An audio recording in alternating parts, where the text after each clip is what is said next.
नमस्कार मित्रांनो, आज आपण पाहणार आहे हियोबा प्रॉफेसी यामध्ये जे तिथले मुख्य धर्मगुरू होते फिओरा, त्यांनी आपल्या हायर सेल्फबद्दल जे नॉलेज दिलं आहे ते आपण आज बघणार आहोत.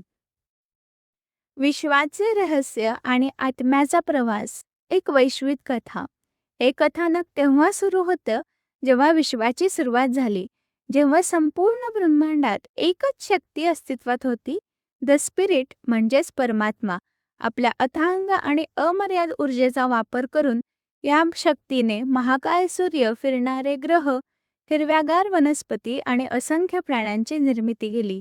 पण हा सगळा पसारा केवळ मनोरंजनासाठी नव्हता, तर स्वतःची आध्यात्मिक गरज पूर्ण करण्यासाठी परमात्म्याने भौतिक जगाच्या माध्यमातून आध्यात्मिक अनुभवांचा शोध घेण्यासाठी सुरू केला होता. हे भौतिक अनुभव थेट घेण्यासाठी परमात्म्याने आपल्या अथांग आत्म्याचा एक छोटासा अंश या भौतिक जगात पाठवण्याचे ठरवले. त्यासाठी त्याने एका चौथ्या शक्तीला पाचारण केले, जी केवळ आत्म्याशीच संबंधित होती. या दरम्यान विश्वाची एक अद्भुत रचना आकाराला आली. विश्वाचा नियम असा आहे की 9 ग्रह एका सूर्याभोवती फिरतात आणि असे 9 सूर्य एका महासूर्याभोवती प्रदक्षिणा घालतात. ही संपूर्ण साखळी थेट विश्वाच्या त्या मूळ केंद्राला जोडलेली आहे, जिथून कधी काळी बिग बँग स्फोटाची सुरुवात झाली होती. विशेष म्हणजे जर काही अपघातांमुळे या सूर्यमालेतील ग्रह नष्ट झाले, तरीही काही काळानुसार ती सूर्यमाला स्वतःची रचना पुन्हा 9 याच संख्येवर आणून उभी करते. यामुळेच 9 संख्यांना खूप महत्त्व आहे. आणि कथेचा पुढचा जो टप्पा आहे तो मानवी अस्तित्वाशी जोडला जातो. या चौथ्या शक्तीने मानवी शरीरात आत्म्याचा एक खूप सूक्ष्म भाग प्रवेशित केला, ज्याला ॲस्ट्रल बॉडी असे म्हटले जाते. हे सूक्ष्म शरीर आपल्या हायर सेल्फ किंवा ओव्हर सेल्फच्या 9 भागांपैकी एका भागापासून बनलेले असते. याचाच अर्थ असा आहे की आपण एकटे नाही, तर जगातील इतर 8 लोकांबरोबर मिळून आपण एकच हायर सेल्फ शेअर करत आहे. आणि हे हायर सेल्फ देखील त्याच्यापेक्षा वरिष्ठ असलेल्या हायर सेल्फचा भाग असते. आणि ही साखळी थेट विश्वाच्या मूळ स्रोतापर्यंत मागे जाते, ज्यामुळे आध्यात्मिक अनुभवांचे एक खूप मोठे फिल्ट्रेशन शक्य होते. या पहिल्या श्रेणीतील हायर सेल्फमध्ये अद्भुत ताकद असते, जी आजार बरे करू शकते आणि मृत व्यक्तींना जिवंतही करू शकते. जेव्हा एखाद्या व्यक्तीला वैद्यकीयदृष्ट्या मृत घोषित केले जाते, तेव्हा तिची ॲस्ट्रल बॉडी भौतिक शरीराच्या बाहेर येते आणि ती बाहेरून स्वतःचे शरीर, डॉक्टर आणि रडणारे नातेवाईक पाहू शकते. आणि या स्थितीत तिला एका परमानंदाची अनुभूती होत असते. एका माइंड चॅनेलद्वारे वेगाने पुढे जात शेवटी तिला एक दिव्य प्रकाश दिसतो. पण जर त्या प्रकाशात जाण्यापूर्वी त्या व्यक्तीच्या आयुष्यात स्वतःसाठी नव्हे तर मागे राहिलेल्या प्रियजनांसाठी परत जाण्याची तीव्र इच्छा असेल, तर काही विशेष प्रसंगी तिला शरीरात परत जाण्याचीही परवानगी दिली जाते.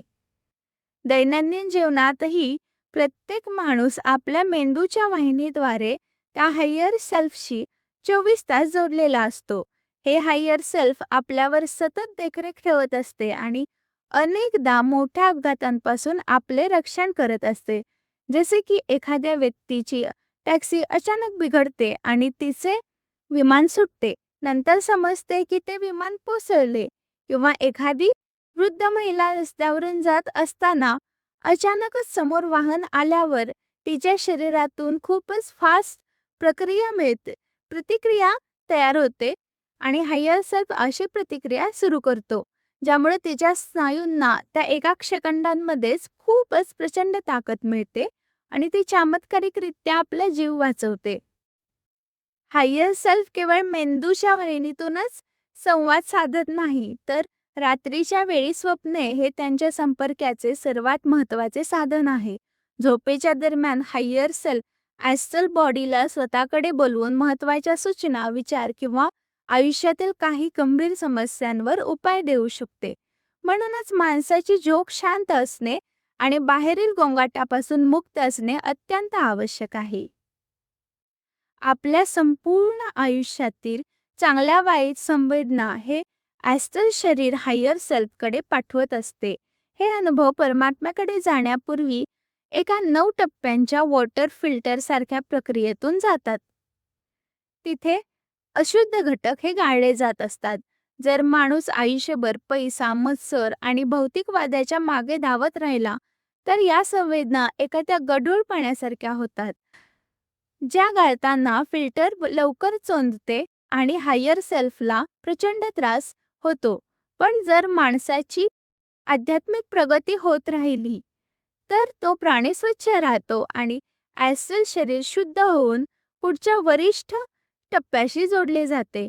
हे चक्र पूर्ण झाल्यानंतर ॲस्ट्रल शरीर पहिल्या श्रेणीच्या हायर सेल्फमधून मुक्त होते आणि थेट दुसऱ्या श्रेणीमध्ये प्रवेश करून पुढच्या श्रेणीतल्या हायर सेल्फशी कनेक्ट होते.